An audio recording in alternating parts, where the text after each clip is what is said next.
Jokowi batuk 4 minggu akibat kualitas udara di Jakarta buruk. Presiden Jokowi disebut mengalami batuk selama 4 minggu akibat polusi udara di Jakarta.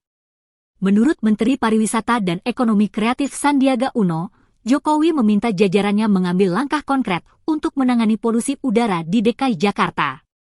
Hal itu disampaikan Menteri Pariwisata dan Ekonomi Kreatif Sandiaga Uno usai rapat terbatas di Istana Kepresidenan, Jakarta, Senin, 14 Agustus 2023.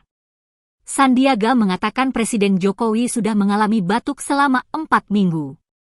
Menurut dokter ada kontribusi buruknya kualitas udara, sehingga menyebabkan Presiden Jokowi mengalami batuk.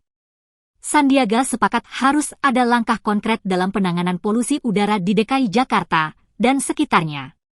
Sandiaga mengaku sangat merasakan buruknya kualitas udara di Jakarta.